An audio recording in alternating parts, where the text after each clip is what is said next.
Welcome to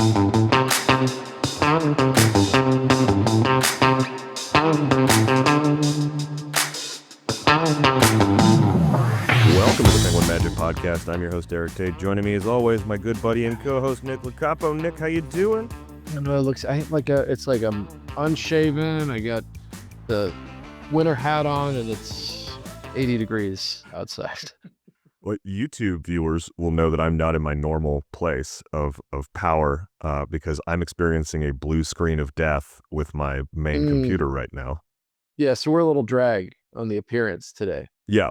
You know what? I think for YouTube, I'm just going to use the raw Zoom call just so that even the YouTube video looks a little like a little how we're having a rough day over here. But this is my arcade we talk about all the time. There's the custom neon sign.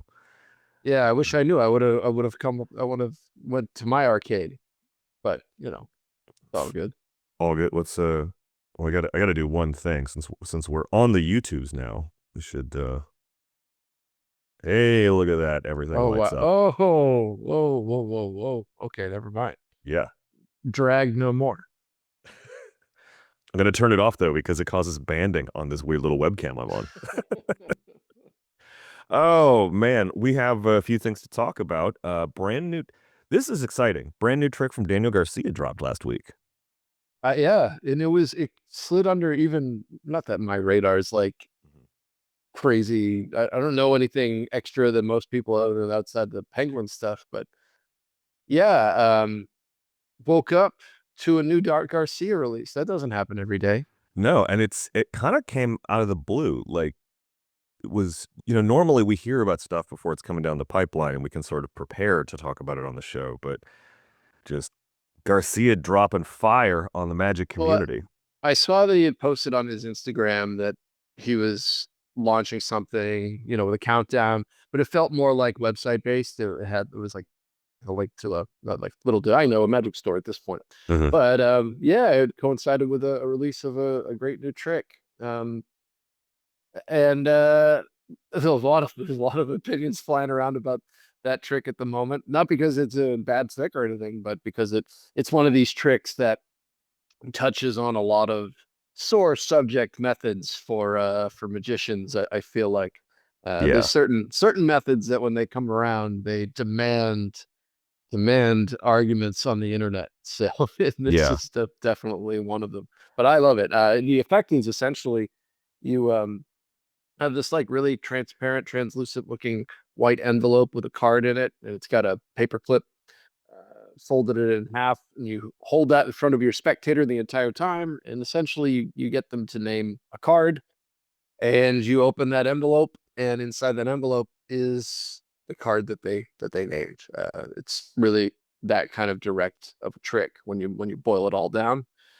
What you get with the product is a lot more than that trick, because the way that it works essentially is a card index. And maybe like you could unpack this. I've thought a lot about this trailer over the last few days or the product in general and how to market magic. And I think there's arguments for all sorts of different ideas on how this could have been sold on the internet. But it's interesting that he chose to go with this trick, because the index that you get is awesome. Yeah. Really, really nice. I just got a look at mine last night. He apparently teamed up with some product engineer from Nike. Wow. And when you get this thing, it's really small. It's a nice square. And the material on it, we're used to buying magic products, right? And with magic products, it's lowest cost wins for materials most times. And this is something different. This is something different. I haven't loaded it up with cards yet and really put it in my pocket, but it looks like I'm somebody that uses an index pretty often, and this thing looks really, really nice. And we should say that we're not exactly revealing methods here, because they're pretty open in the advertisements for it, that like what you're getting, which is, I think is pretty interesting, because there's been a few different tricks like this or in this vein where they're not terribly open that you're getting an index. And so it was kind of fun to see them being like, yo, we're going to talk directly to the consumer here. This is what you're getting. Because if I'm remembering correctly, don't you even see a photo of the index in the trailer? I don't think that you do. I mean, it's a pretty bare bones trailer because it's really just Danny on the street doing the trick I'm for thinking of people. I'm thinking of some private Facebook groups that I'm in where people have just like straight up like Mm. sent photos But I think if of you go, the gimmick, and mainly they're doing that because he's open about what you're getting. yeah, no, I mean, the ad copy is very clear about what Mhm. you get. I think on his website, there's probably images of the actual card index because I Mhm. think I've seen that photo as well floating around. That's why it's an interesting, I can I feel Danny's pain probably thinking through how to market this trick because there's just always so much backlash when it comes to marketing any trick that's like multiple outs Yeah. and and um I guess probably again I haven't watched the instructional video, but I'm assuming there's probably some sort of magician's choice, like very minimal because you do have an index, right, of a ton of cards, but I think you probably have to cut it in half or something like that. So anytime you get into those topics, people just freak out online about the thing being good or bad, which makes you weirdly think like, do you just market the index itself? Of course, it had to have come across Danny's mind, but instead they chose to market a trick and be very transparent about the method about the trick. So, I don't My know. Who knows? Who knows? I keep seeing discussions about this online, and I would actually put this very much in the same category as the prophecy. Not not method wise, because prophecy, like fundamentally prophecy works differently, but in both cases you apparently have this, you know, completely free choice of any of the 52 playing cards. But both Roberto Giobbi and uh, Daniel Garcia have done some pretty interesting work to limit the choices to a narrower band and without sort of giving away too much. And my understanding is that Danny's thinking is really interesting here. And so what you're not getting is just a an index, but also a really fascinating look at equivoque. At least the way Danny has thought of it is the Well, there's probably that. It's probably pretty simple because again, I haven't, I hate to sit down here and like speculate exactly, but I'm pretty sure it's pretty simple because the other thing you get is the envelope Mhm. in this way of loading the card into the envelope or seemingly into the envelope, which is great. It's a really great trick. I mean, you end with this like empty envelope and the card that they name seems to come out of it. So, that's not nothing. Yeah. But you could, I mean, you could just teach these types of tricks on an index project. I'm probably wrong. He probably thought of all this stuff. The usually the ideas you think of afterward are always the things that the people threw away. You know, before. I don't know. I just find marketing magic fascinating, Yeah. and the fact that they're coming on the heels of decks from last year. Y- Decks came out last year, so like yeah. marketing yet another index. I don't know if that played into the decision to market Mhm. this as an index or not market it as an index. Um, it's really cool. I probably rambled too long about No, the intricacies of indexes and all I'm that, but yeah. I'm pretty excited about it. It's not the type of I'm dying to learn it. I got it yeah. upstairs. I'm actually gonna do it and go get a clip of me doing it someplace. I haven't picked it up yet. I'm still waiting on my copy of the Titanus trick, the light trick from Titanus to show up. Mm. Um, Yeah, that one I haven't bought. I should buy that. that's the one I bought. So I'm waiting to get that one to go out and do it, and then report back on this podcast on all the fun with that. So we've got tricks Mm. that we need to go out and do and stop Mm-hmm. speculating on. Mm-hmm. So yeah, but it's very exciting, and always any new thinking by Daniel Garcia, fantastic Oh, to and see. the index is beautiful. So Yeah, that Um, is the one thing. Seeing that photo and then hearing confirmation from it from you having actually like taken it out and like touched it is exciting because there's been some good indexes and some middling indexes and some DIY indexes that have come out over the last few years. And so it's exciting when a good one comes out. yeah, it's just one piece. It's Yeah. great. Well, I spent last week at the Magic Castle, which is fun. Mm, For so there was it was a great lineup. In the yeah, it was a great lineup. Yeah, in Yeah. close up was Carl Hein doing cocktail hour. So he was like starting early and then just hanging out the rest of the evening and doing his stuff. If you've never seen Carl perform live, that dude works hard. Yeah, It Carl's is it is Carl's a super killer. good. And then Abby Siegel was back for her second time in the Magic Castle, and it was Oh, that's right. really good. Have you ever seen Abby perform live? Yeah, yeah, yeah. It's her hand, He's her touch with the deck of cards is I mean, like it's like she's handling butterfly wings. It's Yeah. You know how some so people smooth. like if you were to just look at their hands now, it'd be a little easier with Abby, but Yeah, for a lot of people, you can just look at their hands and the way they hold cards. Abby's in that category for me. She's got a yeah, distinct, yeah. yeah.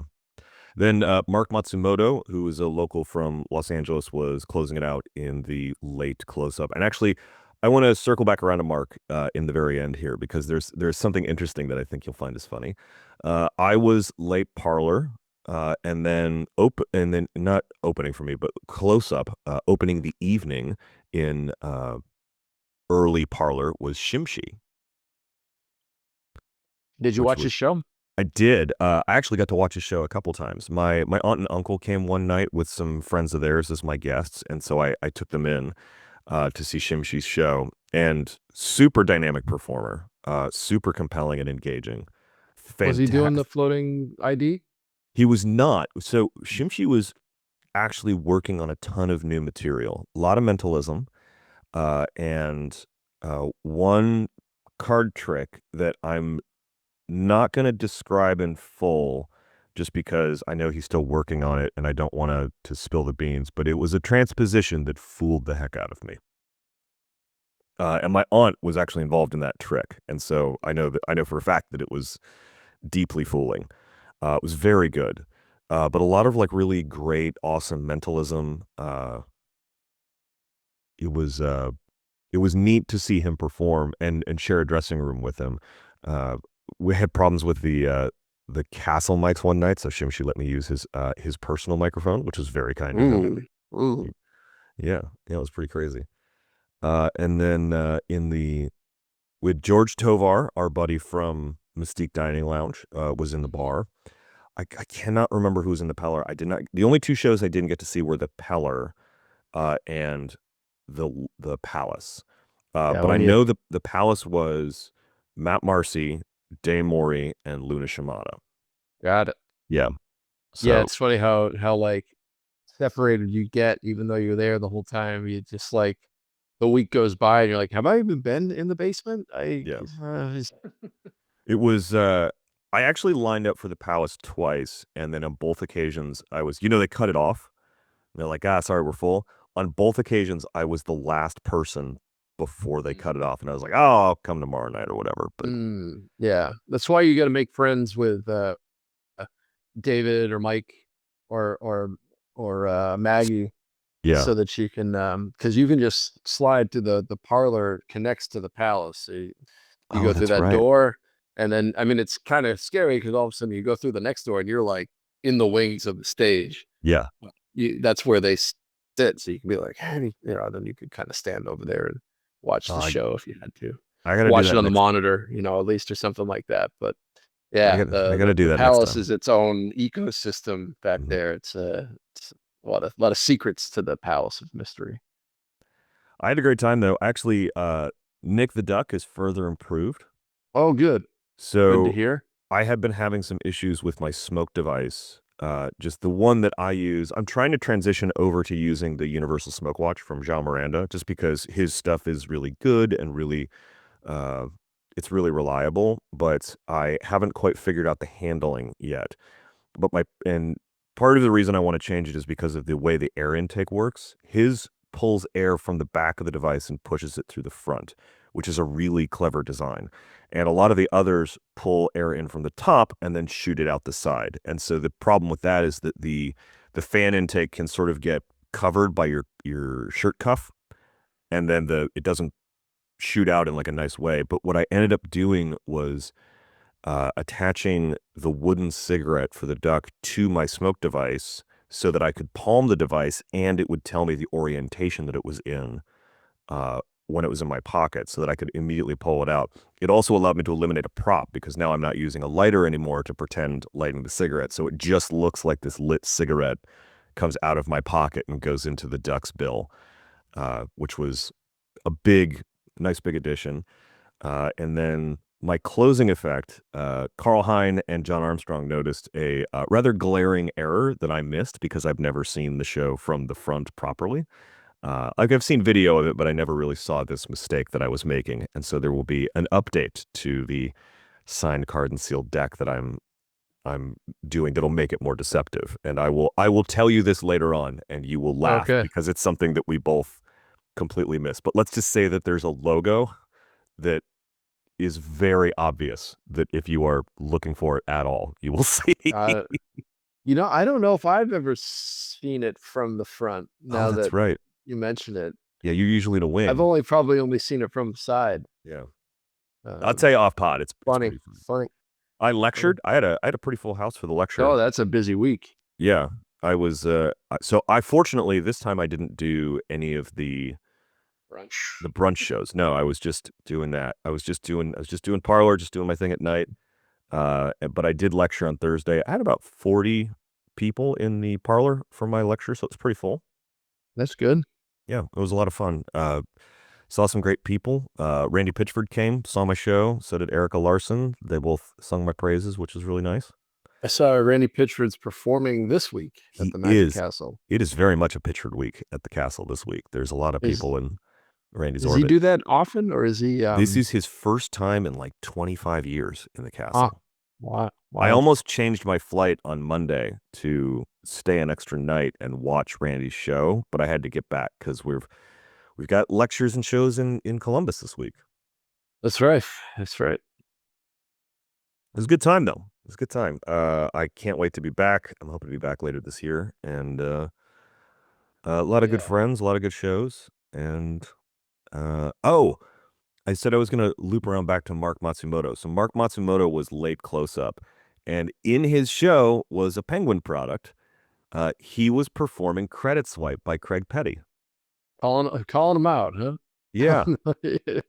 No, that's great. That's great. I met him Monday night, and he was like, "Oh, I just picked this up," because he told me that he'd been doing Presto Printo in his show for a long time. Because Presto Printo by Daryl, great trick. Yeah. And his show has a lot of gambling themed stuff and sort of like swindles and cons. If you ever get a chance to see Mark Matsumoto, you should go check it out. It's really fun. And he was able to sub in Credit Swipe under the guise of talking about how magicians can skim credit cards or con artists can skim credit cards. And so he was able to do a full Presto Printo type routine with the credit cards printing and all the ink changing and everything, but using the credit skimming presentation just really fit well with everything else he was doing. It was really fun to watch. That's cool. It probably helped him like get away from nothing but card tricks in his set. I'm just gonna guess. Like, so he changed the prop up, and then something I hadn't really thought of. If you did do Presto Printo all the time, the credit cards aren't going to get destroyed over a lot of use, which is nice. So yeah, that's absolutely. Cool. That's cool to hear that it was in the close-up room at the castle pretty quick. Yeah. What so SIU did a gig this weekend, right? Oh yeah. Me and my I did a close-up gig this weekend. It was a couple days long. It was great. Yeah, it was fun. I did some, what do we do? I'm working it with a group, so it was fun to like try to divide up all the different tricks that everybody was doing. One trick that we did was 30 Seconds to Stun by Richard Sanders. Oh yeah? How'd that Yeah. go? Do you remember this trick? It came out like, I don't know, Yeah, it was like came out like 4 months ago, 5 months ago, something like that. it was like right before Blackpool was when it came out. Oh yeah, so not even okay. Yeah, Pretty and recent. then but I have actually seen Richard do it before because he used to lecture on this trick. Yeah, yeah, you could. It's definitely something he's been doing forever, but he put it on a product. Essentially, the trick is you show a deck of cards and you put the deck behind your back, riffle through the deck. Spectator says stop. They look at a card, close the deck up, and then you turn around and the card is already in your mouth. So the trick happens in less than 30 seconds. And then there's multiple phases where the same thing happens over and over again. But the card does vanish from the deck as well. So if you were to spread through the cards, the card that they stop at is not there. Oh, that's awesome. So it was great. It was a great trick. Especially for walk around too. Oh yeah, I mean the angles were a little strange on walk around. Not that it matters all that much because like you know how if you ever do like one of those card milk type routines and people see it, you kind of just give them a wink and then Yeah. they get to like watch the people freak out, you know. So that it's not really a secret move when you're just like openly putting it in your mouth, but whatever. Anyway, um, um, it was great. It was strong every time, Mhm. and I was doing all three phases, but then the third phase I liked better than the second, so I just ended up making it phases 1 and 3. Because in Oh, that's phase interesting. 3, you can like it's hard to use the it's not hard. It's hard to make the displaying the deck so that their card is gone really convincing. Like, because it would always happen after the card is revealed. So then it kind of just feels like, and look, your card is gone. Mhm. That's not as, it's not as almost it's like a, doesn't work right. So what we did was we took what he was saying on the video.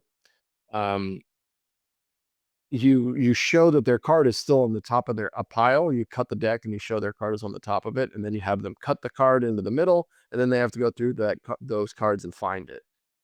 So Mhm. it's like they literally just sat on top of the deck and they cut the cards, and then they have to find it, but it's not there anymore, and now it's in your mouth. So this is the third phase on there, which I thought was really strong. Man, yeah, I mean, easy reaction off of that trick, for sure. It's a really good product. I know a lot of people were hyped about it when it came out. Um, it's good. It's really good. No, I mean like Richard Sanders stuff is always great. Yeah. Yeah. We did a few Richard Sanders tricks. There was another one that I hadn't touched in a while. I believe it's Richard. I think it was Bill Abbott and Richard, which was Powerball 60. Oh, Uh, yes. yeah. I think that's Richard Sanders. I don't even know if you can buy it anymore. Can you buy that? I've got our thing over. I've got our website open here. Powerball 60. Out of stock, it looks like. Mm, Uh, bummer. Um, but and I guess I'll tip this here. This was like a nice little thing I used to do with Powerball 60, but it could be incorporated with anything that uses a number. Um, and that is so whenever I would do Powerball 60, it's essentially the calculator cards.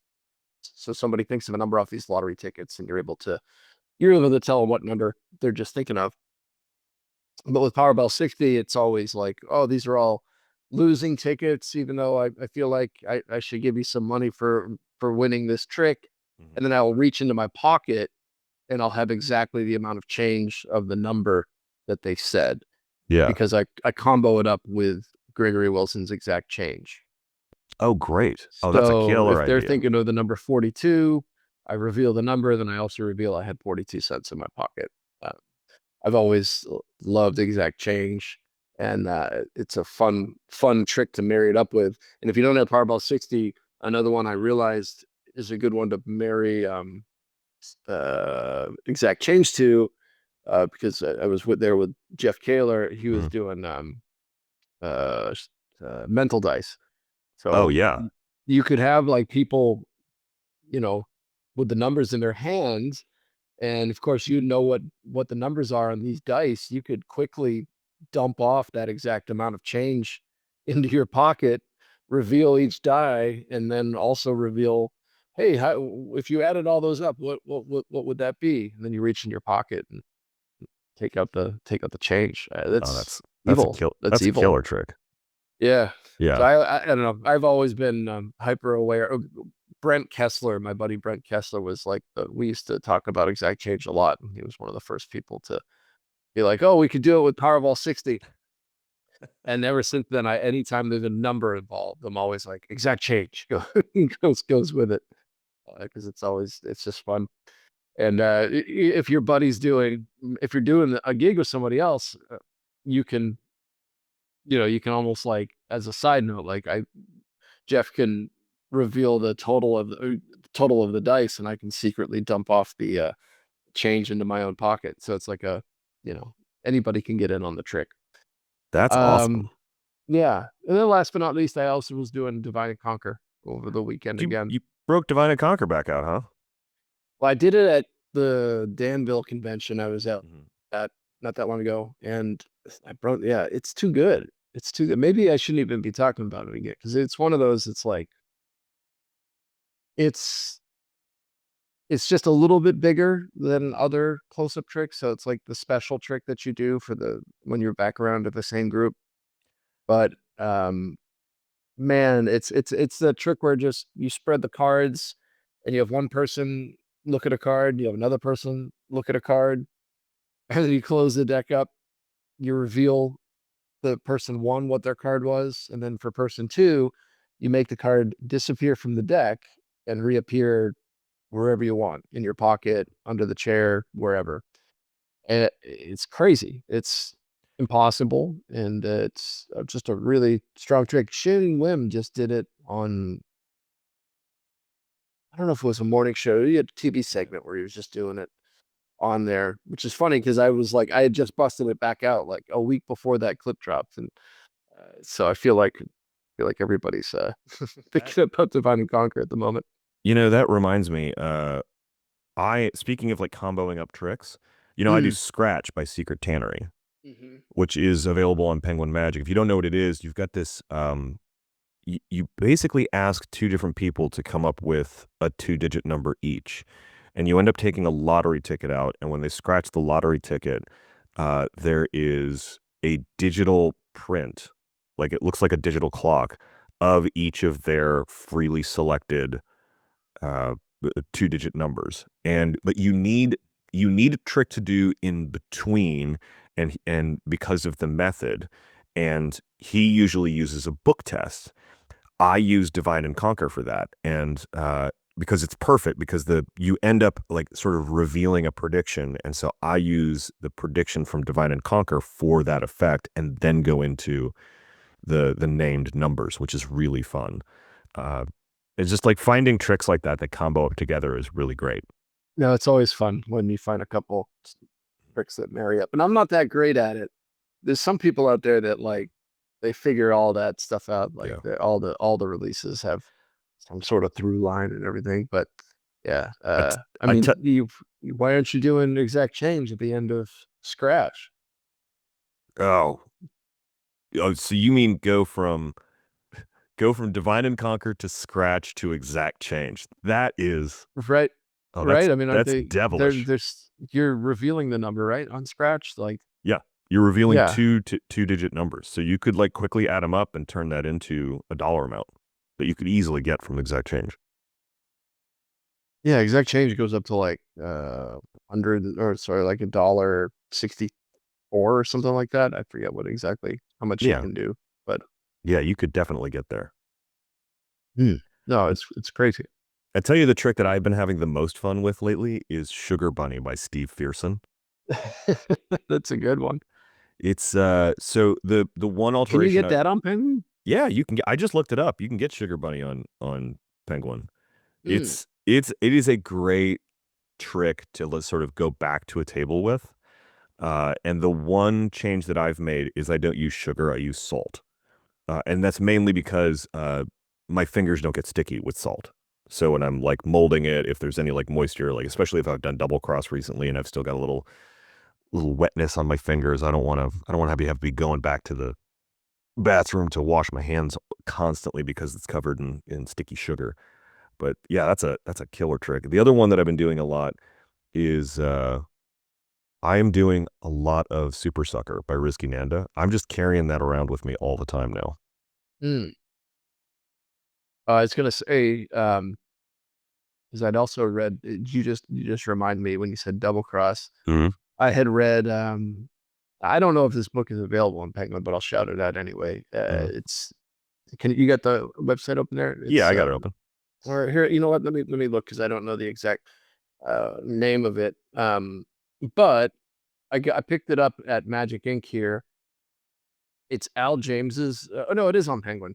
Conjure at the Table by Oh, Al James. that is a great book. Great book.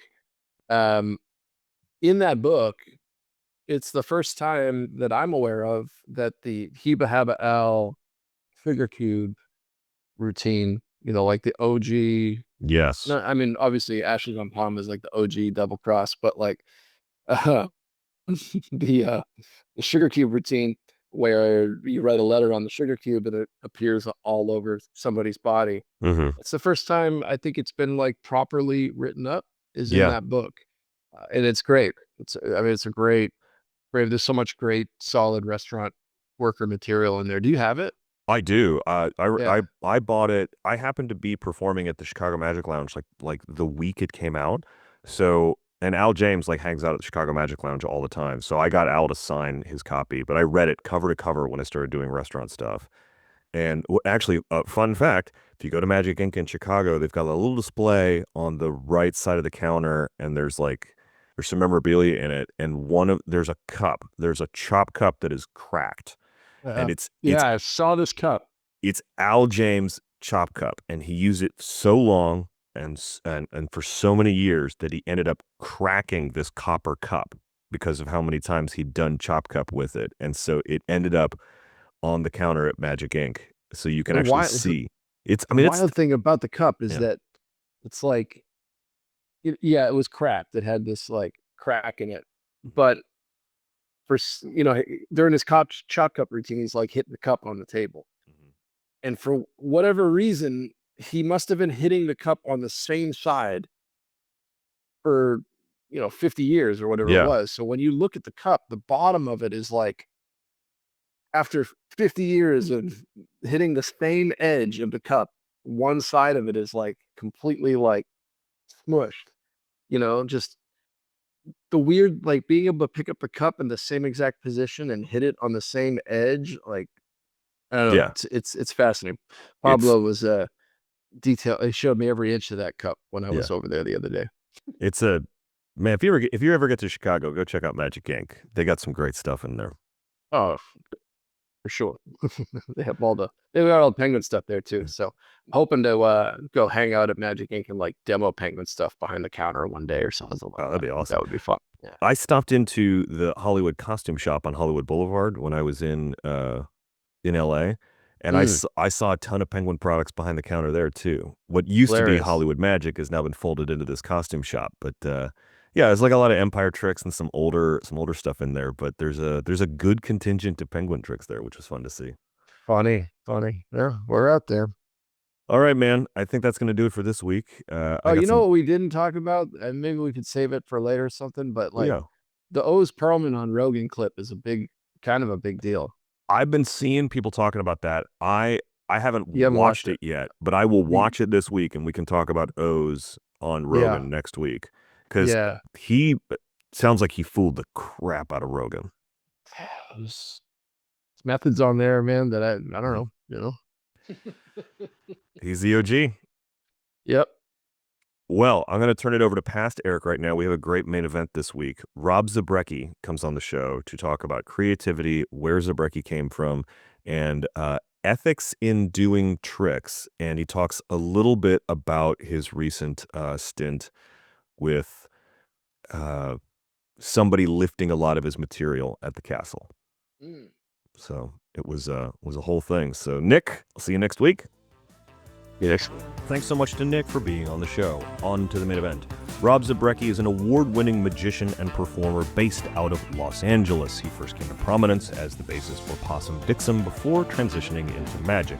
He has since become critically acclaimed for his really interesting, surreal character that can only be described as Zabrecky. I've known him for years. In fact, our dogs used to play together at a local dog park in Los Angeles. I caught up with Zabrecky via Zoom, and now you get to join our conversation. Zabrecky, thanks so much for joining me here on the Penguin Magic Podcast. This is a long time coming, because as you and I were discussing off pod, we've known each other for 20 years. There was a time when our dogs played together in the park, but let's start off with you, internationally known stage and cabaret performer, have just received the Academy of Magical Arts Close-Up Award, something I think that shocked a lot of the magic world because we don't commonly associate Zabrecky with close-up magic, but I've seen you in the close-up gallery, and it's arguably one of my favorite places to see you. Thank you. Was this a goal to attain? Because some people go at this award with the intent of like, I want to win the award for this room, or was this something that caught you by surprise? That's a good question. First of all, I've never gone after any single award or fame as a goal, because it's an invisible thing to really grasp. Sure, you get a wand and it looks great and sits in your bedroom or living room or whatever, and you have that accolade on your resume, you know, evergreen. That's something that goes on and on. But I've always just approached every performance space as, how can I bring the best show into this room? And what might surprise people, cabaret and stage people, as you had mentioned, is that I've been performing in the closer room for 20 years, 15, I can't get the right exact number, but almost 17, 18 years. So, and 15 of those years, I've been a medium in the Houdini seance room. And as you know, the light portion of the seance is a 15, 17, 19-minute close-up magic show. Sure, it's spirit themed, but it's definitely something that requires, a seamless flow of, essentially close-up magic effects.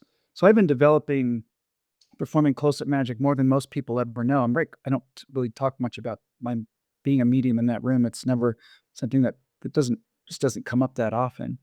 But I love close-up magic, and was I surprised? The answer is hugely yes. I was surprised to get nominated, and certainly surprised when they called my name. It's really fun to see you in that room because the character of Zabrecky on stage is, and I don't mean this in a pejorative way, but is very off-putting, and I never quite know what chaos is going to happen. And to experience that 5 feet away from me is it's a truly intense experience. And I mean that as a compliment. Thank you. What does your approach when you are taking this very intense character differ when you're going into a close-up environment versus a stage environment? 100%. Because you have to look at the audience. You have to look at what and who you're performing for and to.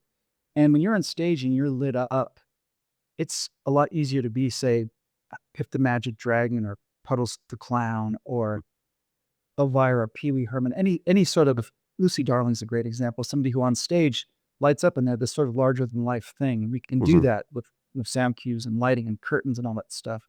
When you come into a close-up room, you're talking to a smaller group, and I've always made it a big concerted effort to talk to the people within that group. Now, I realize I'm bringing a persona and a vibe and a tone that's sort of an outsider character who's intense, definitely. But within that realm, all hell can break loose. I think it just has to be done on a smaller label, not a label, a smaller level, quieter level. It's reining it in to a quieter level must be a real challenge. I mean, it's like the repetition of anything. Once you sort of go, okay, this is what I'm working with, sort of shrinking it down to the playing field being more of a close-up shot as opposed to a, big wide shot in a TV or film, production. Just how I look at it, and really do look at it in those terms, that we're looking at a lot of extreme close-ups. And I take into consideration people come in these shows with friends and relatives with, mental health issues and things like that. So you kind of can't get, you don't want to push it too far. Like I said, I like to really find empathy and personalize the experience and still get out there with it. And that doesn't mean that I don't turn the tables upside down, take chairs and, throw my feet up on the table when I need to and play some, music that challenges the audience when they're coming and going. That's all good. But I do think that when it comes down to connecting with other people, to sit across from somebody, really peer into their eyes and just to listen, to be an active listener and to sort of communicate on that level is that's the challenge, really. It's not the, finding the material and choosing, get putting the set list together. It's really like how am I can connect with this audience and how can I do it in this small way? Everyone's gonna walk out of here going, what just happened? Mhm. Uh, you, what is interesting is that you do have this really like fascinating connection with your audience when you perform.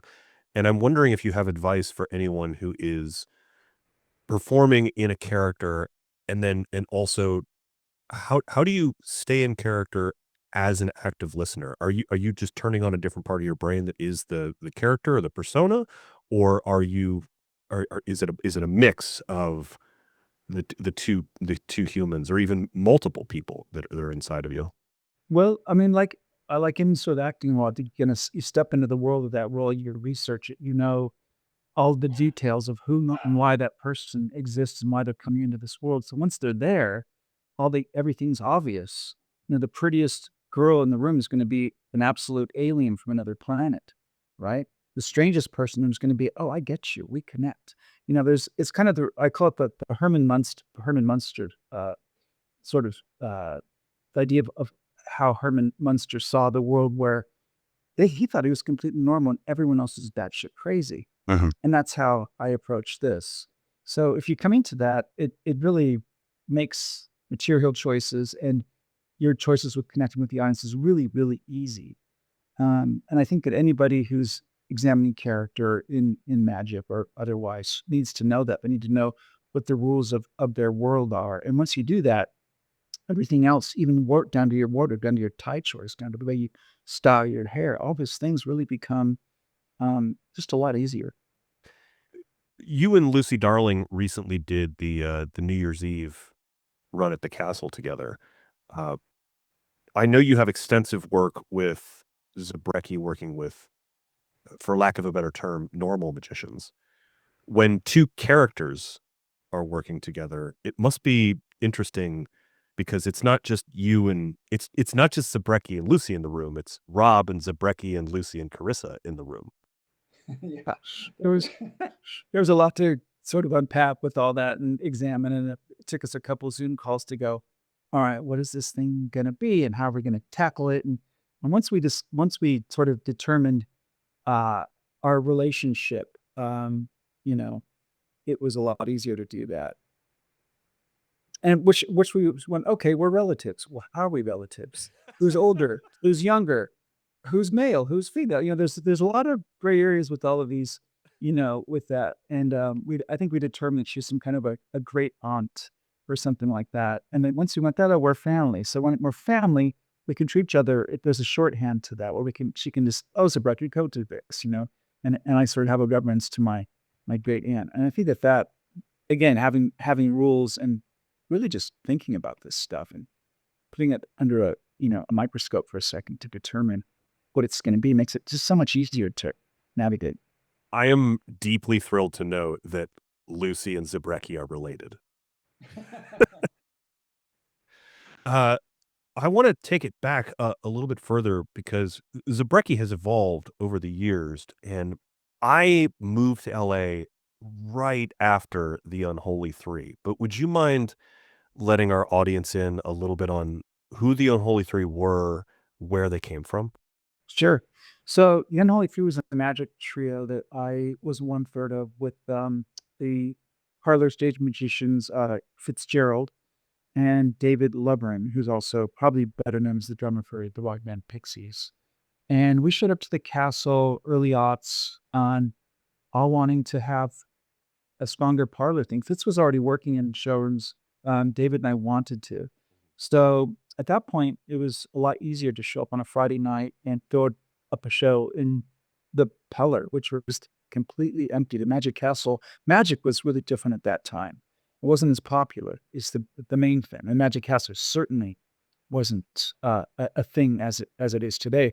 So we could sort of show up with instruments and different routines and we were writing this kind of absurd Dada abstract 20-30 minute show that they could put together that was rapid fire. Fitz would be something. I put on a guitar and accompany David. I mean, David would get on a drum and he and I would do some avant-garde noise while Fitz was doing card manipulations. And it was a really fun, kind of quick, rapidly paced circus thing.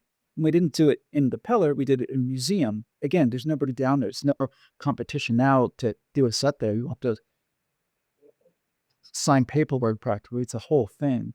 And they didn't have that structure. They were happy to have us stay.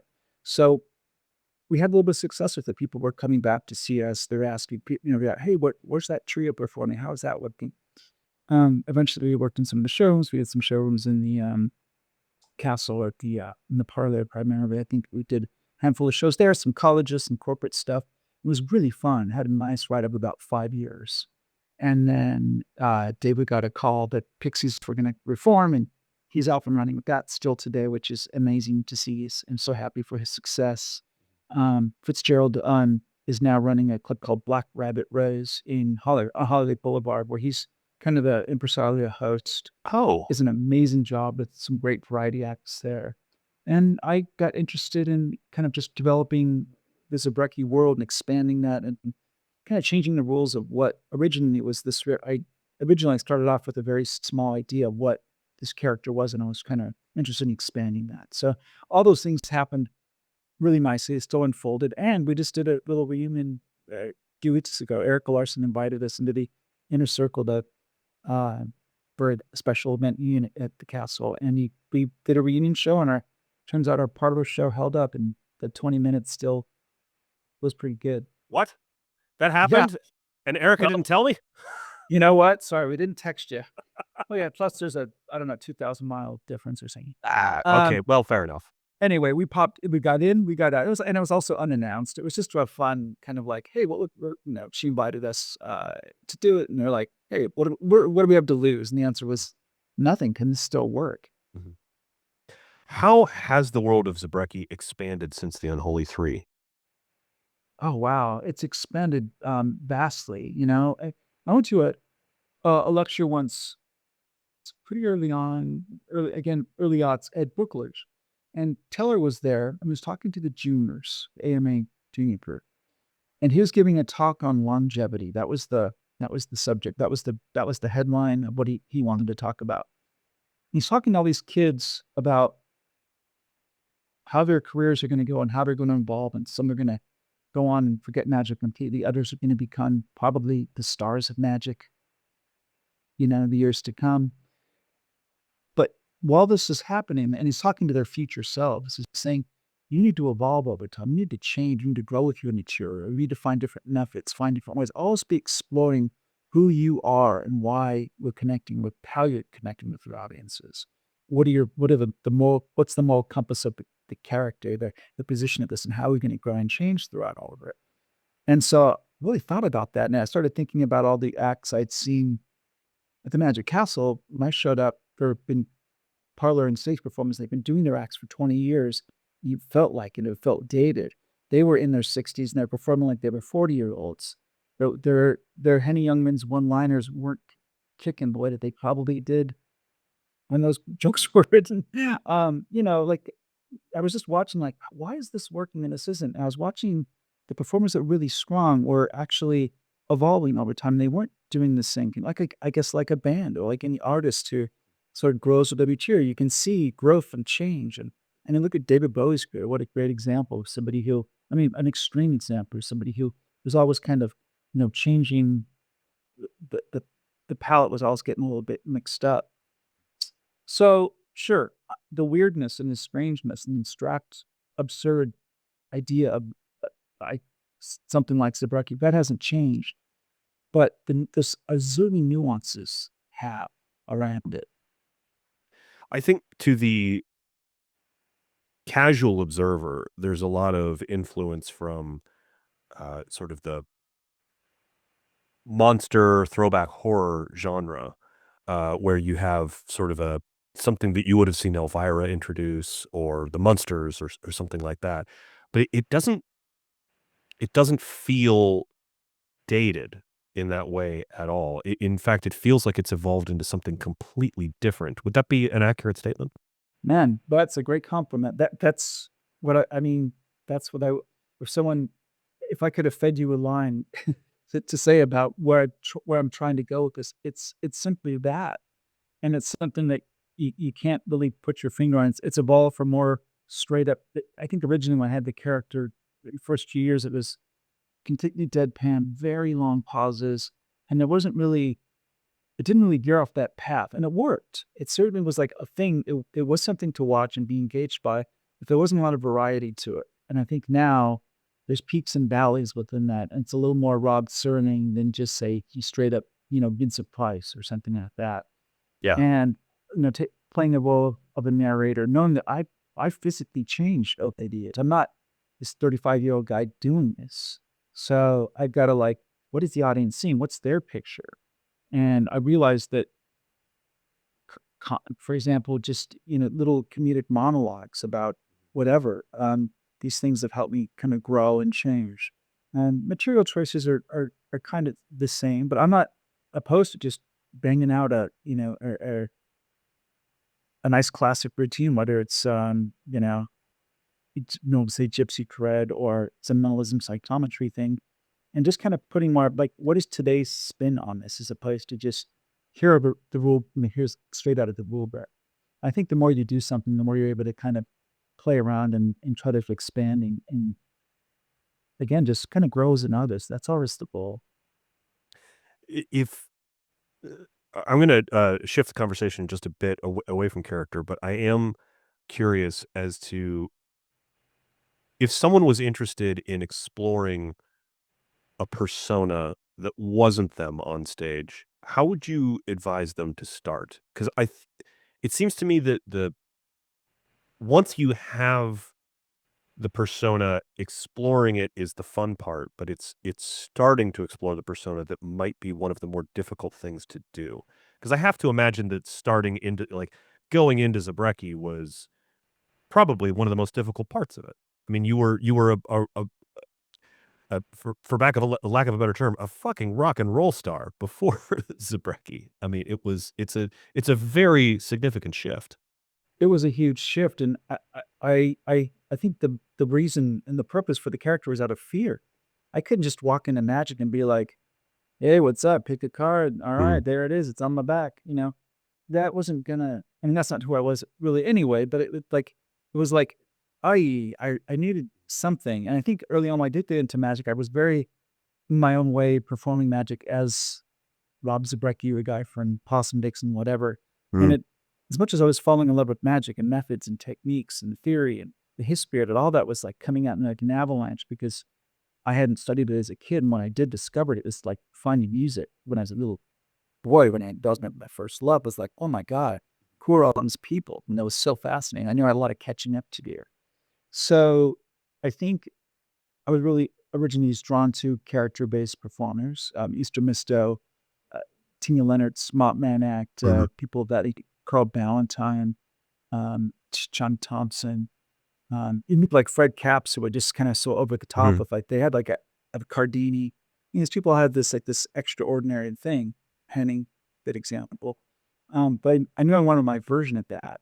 So back to your question, I think what I did was, and I would certainly recommend this for any new performer, whether they're one to love, it just knew the idea of having this heightened version of yourself is make a great list of all the things that you love that are not magic. Or what are those things? And for me, it was, you're right, it was classic horror, it was the Twilight Zone, it was the aesthetic of the Dada movements, or New York in the 70s, early punk, and not punk with the Mohawk way, but the ethos of punk, thinking for yourself, that idea of all of those things, Kafka, just all this stuff that's been sitting on my shelf, the idea of Holden Caulfield, James Salinger's that outsider look at life, but then adding magic tricks to it. Wow, it's a little bit of a dance, but I think that for anybody who has an inherent interest in things that are, and of course, I know everyone does. Sometimes it's Civil War memorabilia or cooking or sports. And although I might not like that stuff, and some people aren't crazy about the influences that I bring in, it's going to feel truthful to you. And I think writing yourself in your material, it becomes easier and easier once you kind of, you're creating a world by doing this.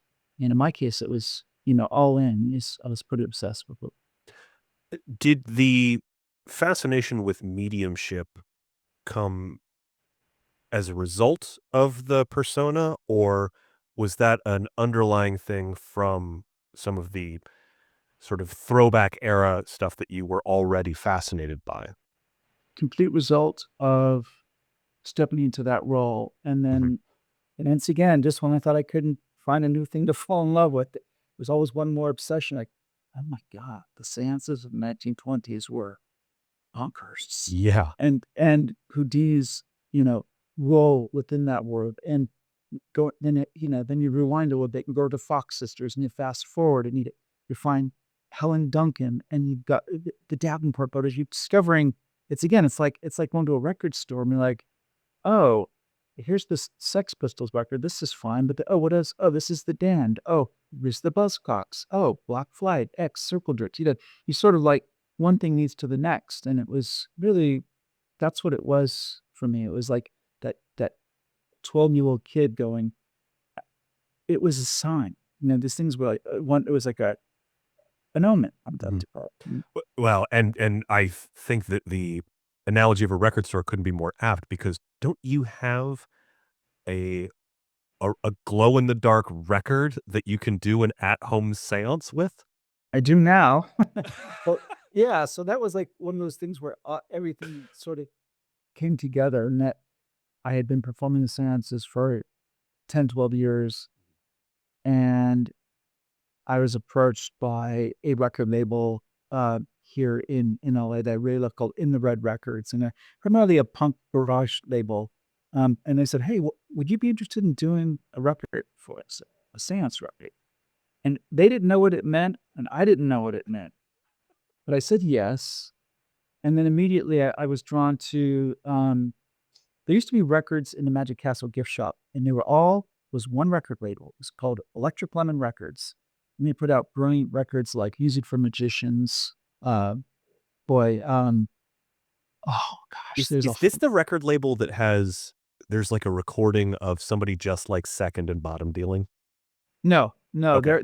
it's Milt Larson had a Vandy record label, a Oh, Music for okay. Good things.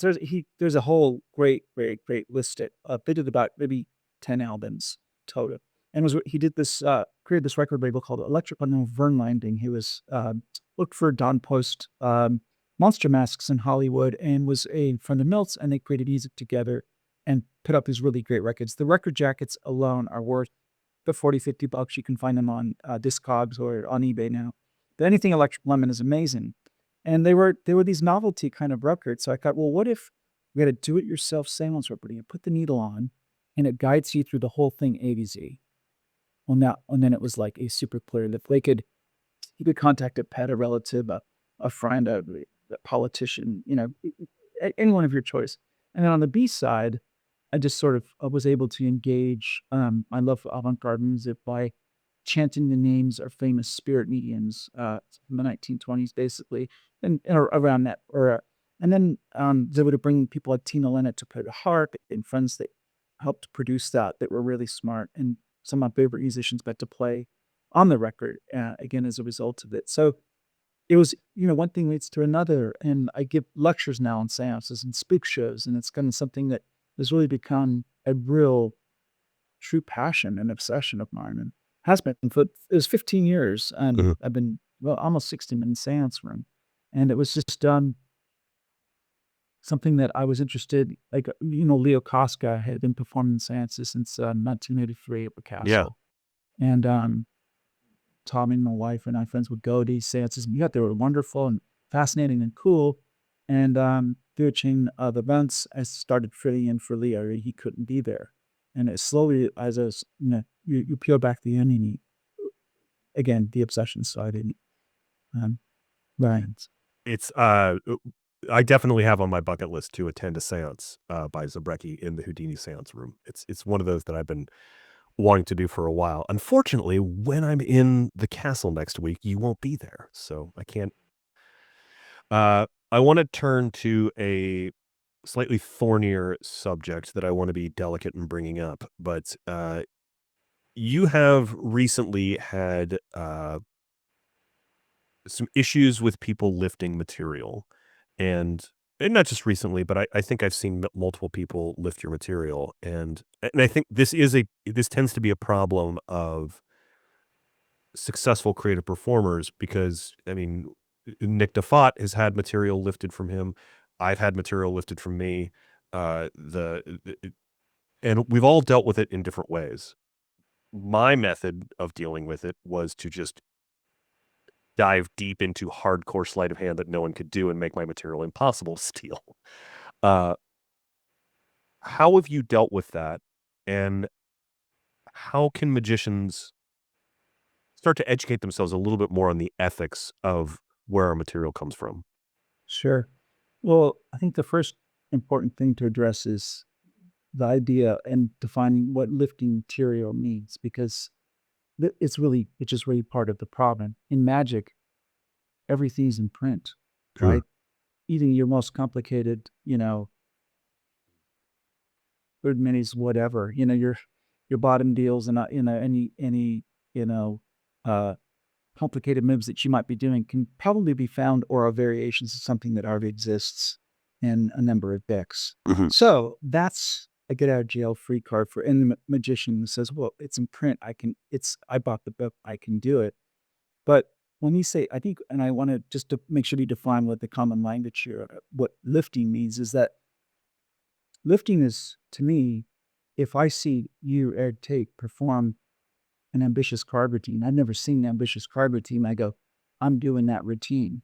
I've only seen you do it. So I'm actually going to be inspired by the way that you bring out the cards, the way that you do that Mhm. first double or triple, the way that you riffle, the way that card comes, your snap, the way you flip the card over. These nuanced things, well, that's lifting. That's where in my opinion, the lifting comes in. Mhm. On everything that is in my repertoire is in print somewhere. I've read it or I've seen someone do it, and I'm going to do a version of that. But it's the appropriation of what a lot of people refer to as IP, the intellectual property of what that is and how the performer presents it. So if I see you if I see you perform 6 or 8 pieces in your professional repertoire, you're probably gonna raise some red flags and go, find something else. Mhm. Right? I love that we're inspired by each other, and I've been inspired by people, and it elevated the art from them pulling me up, and I'm doing what I can to put back into the art to help others to do that. But when it's done in a way where it's just kind of a copy and pasting of style inflection, along with the routine that they saw you do for the first time, so that's their reference point for this. Whether or not they've looked at forward or methods since and said, "Well, I know that that's so and so's routine, so I can do that." You know, you don't own magic. Well, it becomes a bit of a problem. So in my case, I try to be forthcoming and talk to people and have an open communication about this, because I've taken so much meta magicians. It's what's gotten me to where I am. At every turn, I feed back each to that cauldron of to recycle, to build, to kind of elevate the art in ways that I want to help people so they can find their own the best version of themselves, not be the male or the female Zabrecky. But that is a weird goal to have, but maybe it is and it was for some people.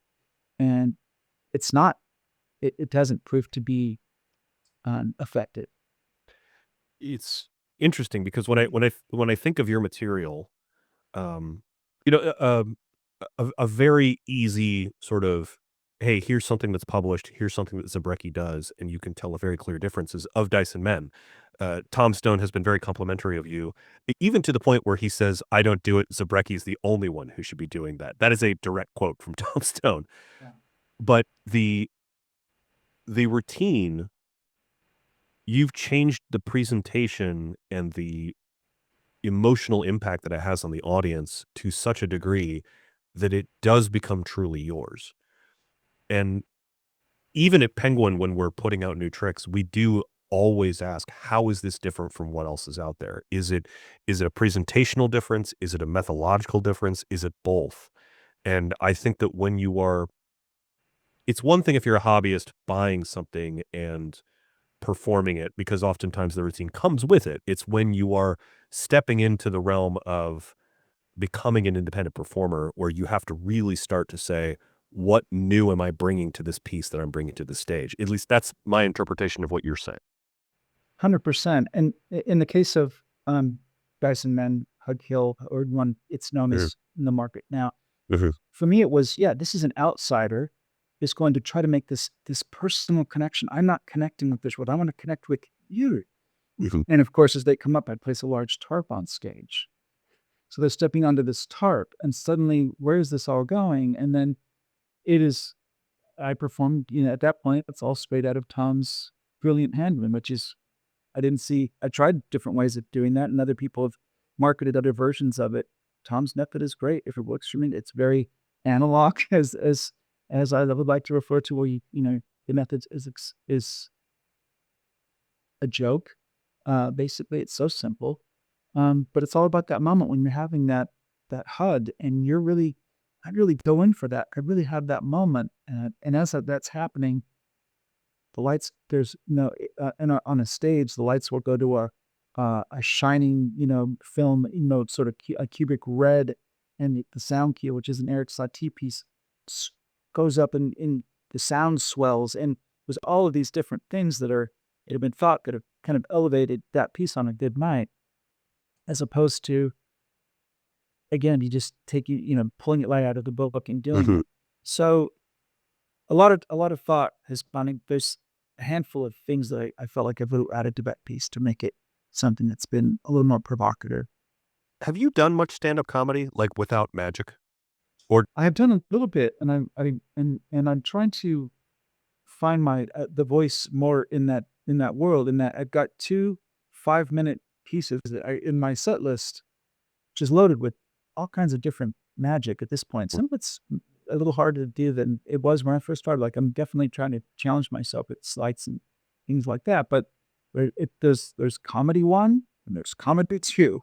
And those are solid 5-minute pieces that if I was to walk on stage tonight at Jimmy Kimmel or Fallon or something, you could go, oh, this is a point of view, this is a person, this is a well-rounded sort of thing that's its own world. And that's been more of a recent goal of mine than in recent times. So it's interesting to ask that.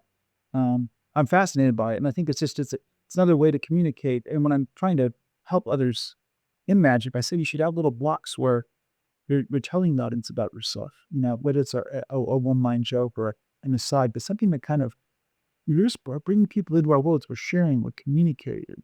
And that to me is the goal of art art is communication. Well, I asked that because I come from a stand-up background. When you and I first met, I had moved to Los Angeles not to become a magician, but to be a stand-up comedian. Yes, and we were doing stand-up comedy on a bus. It was driving through Hollywood. I was there. It was unbelievable. It was a wild time. Because the way I hear you describe the ethics of working on a new piece that is inspired by somebody else sounds very much like a stand-up comic. And I'm wondering how you and I'm curious because you tend to come from the world of music. I mean, you are solidly in the world of magic now and of performance art, but you came to magic from music. And I'm curious about how the ethics of performing someone else's piece in music influenced you on your way to this sort of stand-up comic ethics of Sure. I mean, material. look, yeah, that's easy. I mean, so it's no different in music. You go, okay, I'm going to cover, Louie Louie, whatever, or whatever, X song you want to do this thing. Well, do you want to do it like the Kingsmen straight up? I don't know. Probably not. But what are you going to maybe throw a reggae beat on there? Or you're going to hopefully find some slightly different way to present this. And I think that is all about taking something that exists and putting your stamp on it, biting yourself into it, even for using lines that exist from a routine that you see and you get to say, oh, this is really going to work for my character. I'm going to inflect it differently. I'm not going to watch this person perform this and sort of go for line reads. That to me is pointless. I have no interest in that. And that goes for stand-up comedy too. I think when I'm writing comedy for myself, I go, well, how is this different than anybody else that's out there? And how is this going to sort of, not, well, I guess I don't want to say I want to intentionally be different, but you do want to be, you hope you want to be different than other people. Like otherwise, well, what's the point? I couldn't say it better myself, but I want to ask one more question. But you often collaborate with your wife, Tommy, correct? She directs Yes. you and writes with you. What is that experience like, and how do you separate the personal from the professional in that? Because I think that there's not many people who do that, and especially to a high artistic degree that you two do. Yeah. It's been that way since day one. We got in, Tommy started dating a musician, not a magician, not at all. There's zero magic in either of our features. And I walked into a magic store in Baltimore. I came back to LA. I said, "Hey, look at this little trick that I learned. I'm putting a green handkerchief in my hand and I'm banishing it over and over and over." And she's tripping out and we're laughing. And isn't that a cute little thing?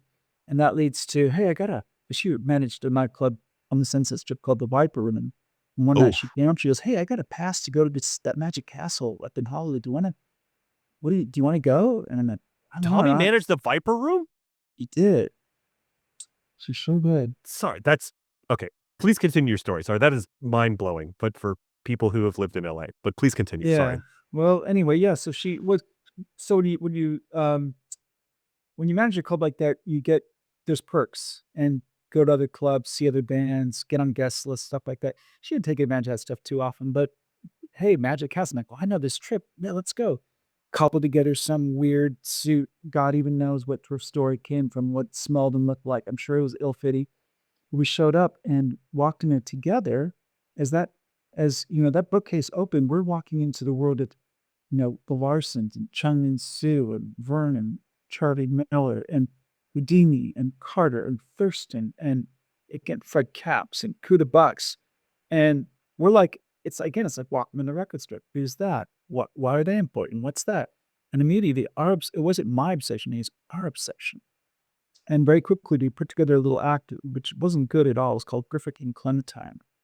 He had about 20 or 30 shows where we're kind of this cat and mouse, silent film, Dada-y kind of act. And it very quickly she's like, I don't like this. I don't like being on stage.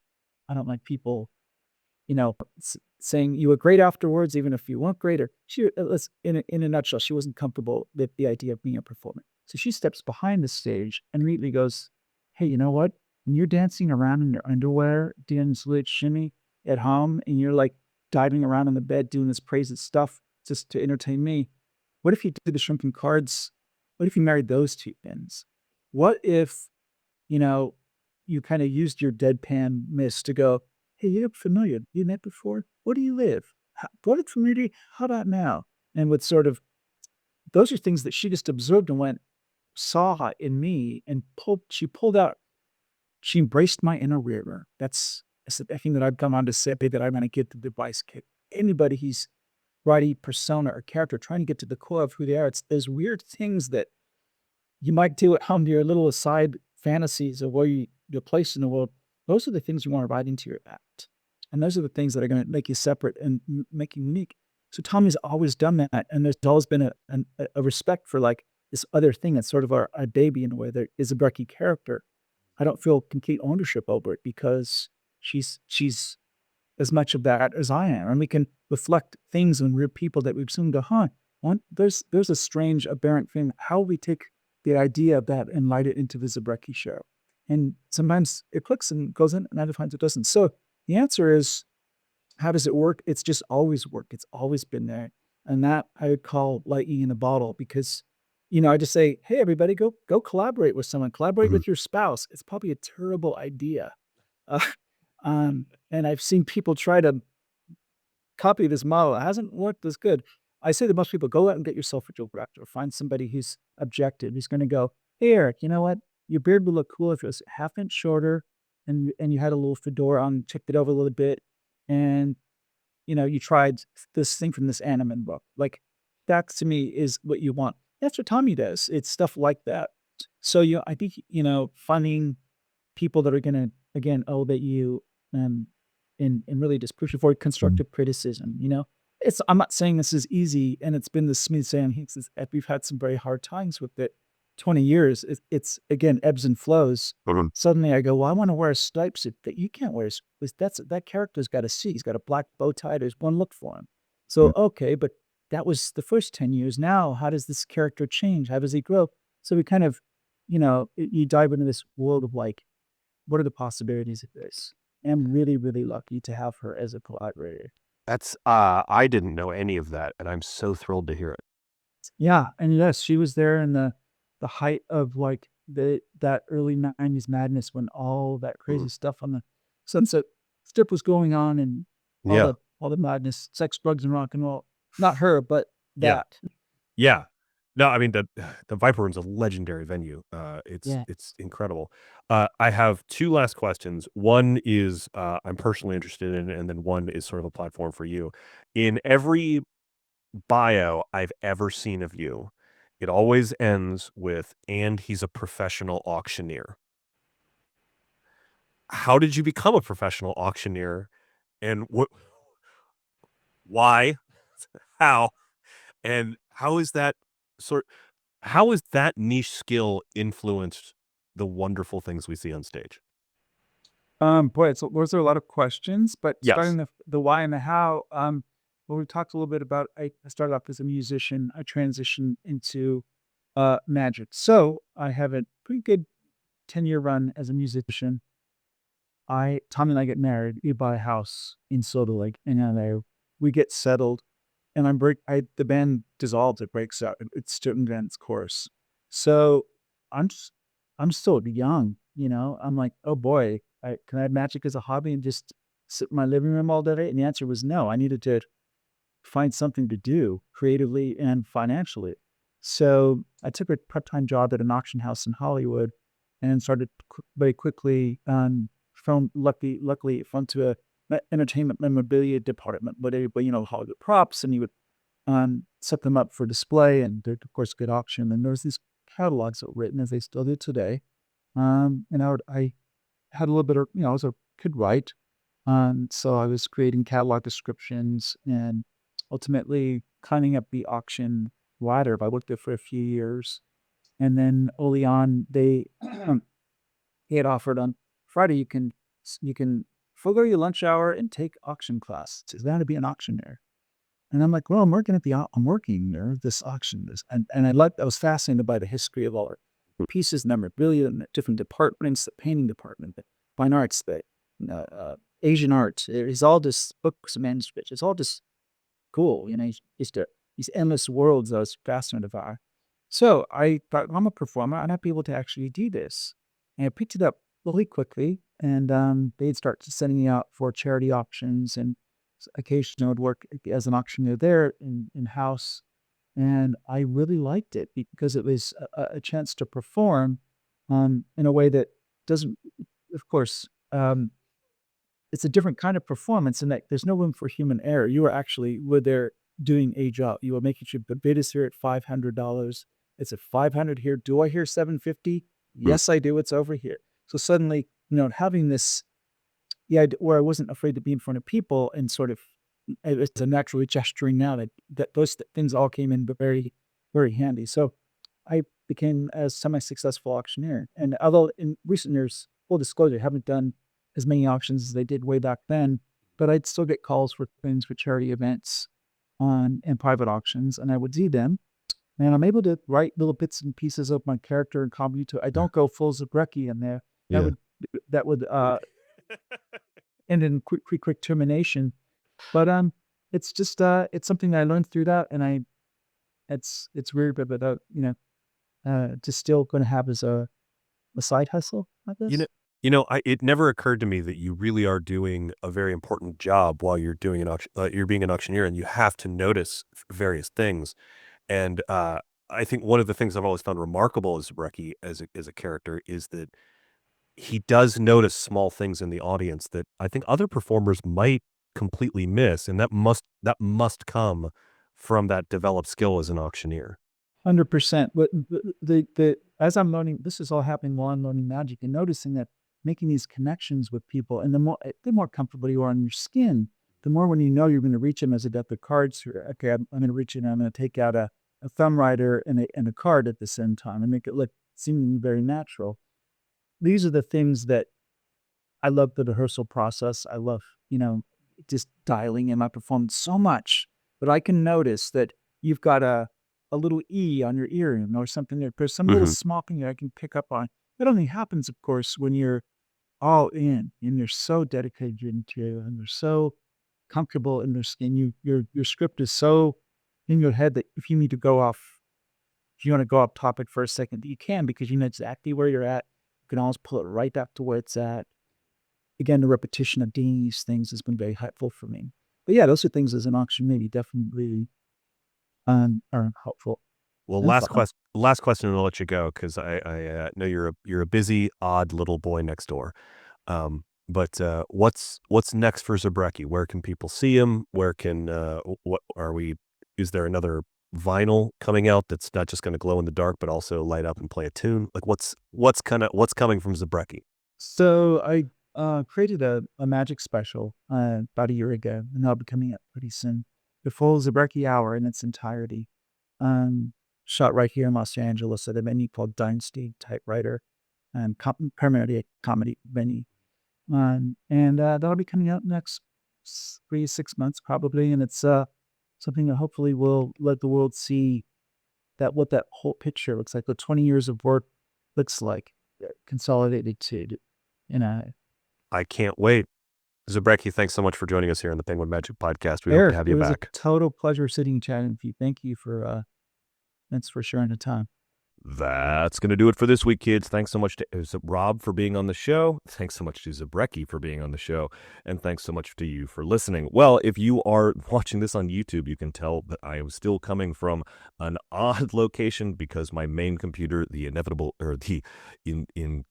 Deskatron, is currently having some blue screen of death issues. Don't worry, I'll be back in my home studio soon. Thanks so much to everybody who came out to the Magic Castle to see my shows. And thank you so much to the person who brought me a Lego bouquet of flowers. No one else did. The rest of you are on notice. That's how I always expect to be greeted at my shows. I have quite a few live things coming up soon, but the first of those is that I am going to be in Italy for FISM, supporting the North American team. I'm looking forward to bringing you all of the news that is fit to dish from FISM. We can't wait to see all of the Penguin fans over in Europe. As always, we're a weekly podcast, so be sure to like and subscribe, as well as share your favorite clips on the social media platform that you are desperately looking for ways to fix your main computer on. If you wanted to reach out to me about anything on this week's show, please slip it in a brand new GPU or brand new CPU that I'm hoping I didn't accidentally burn up, and I'm praying that this is just a hard drive issue, but we will see soon. If fixing your wildly overbuilt computer isn't your cup of tea, you can always hit me up on Instagram at Erik Tait. That's at ERIKTAIT. From me and everyone else here at the P3 Magic Studios, practice, perform.